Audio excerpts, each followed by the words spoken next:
Let's talk about NIL money in Texas Tech. Something happened yesterday. I love when we can draw attention to a business story in a sport that we don't talk about often. And I can tell you that in 5 years, the number of times I've spoken about the Women's College World Series, I would say the over-under is point 0.5, and you may want to take the under. Now, of course, I can search all my old documents and find out. There's a player called Najari Nizari. Nizari. This is hi, Coca. Stop it. I got it wrong. 4869. There's a player called Nizari Kennedy. Nizari Kennedy is a pitcher who pitches for an organization out of Texas Tech. Here's the thing about Texas Tech and women's college softball. They haven't been good. Here's the thing about Oklahoma. They've been really good. Oklahoma's won 4 straight national championships. Since 2012, they've won 7 titles. This is a long-time dynasty. When they're not winning, they're coming in second. What Texas Tech did is they beat FSU last week. They beat Oklahoma this week on the road. Why is this noteworthy?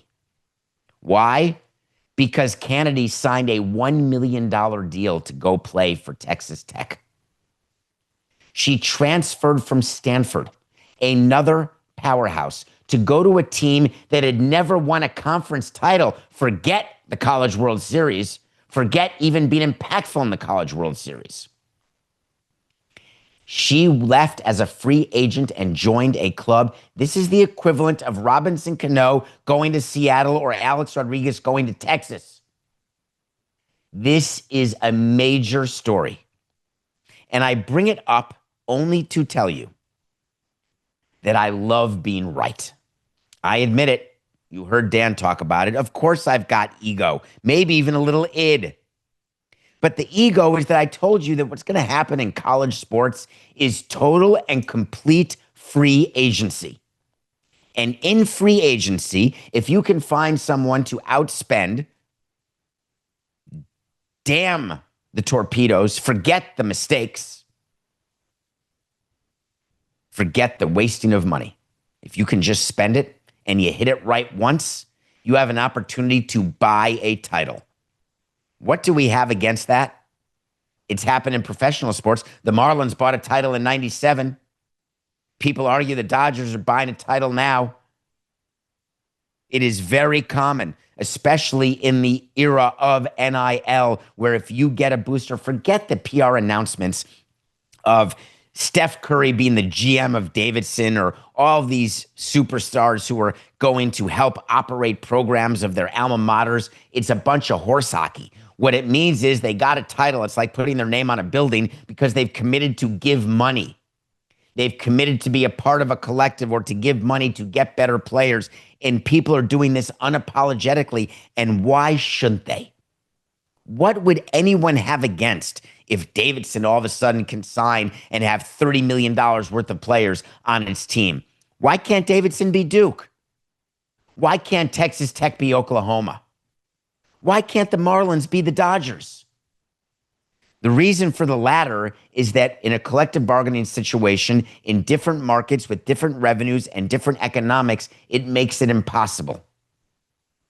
In a salary cap world, it makes it difficult. In an NIL world, it makes it simple.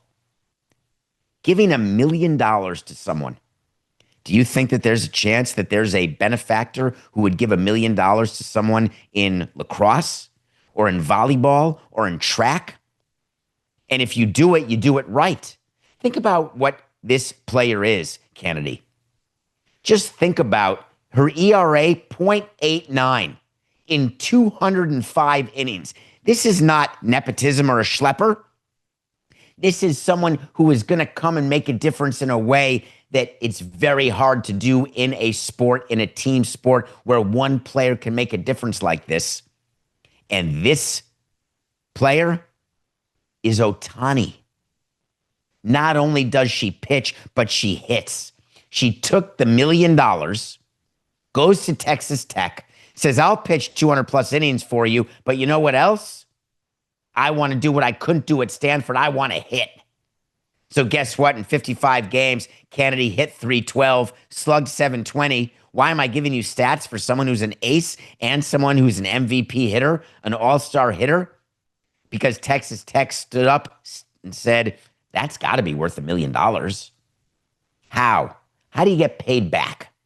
Here's where the math gets fuzzy.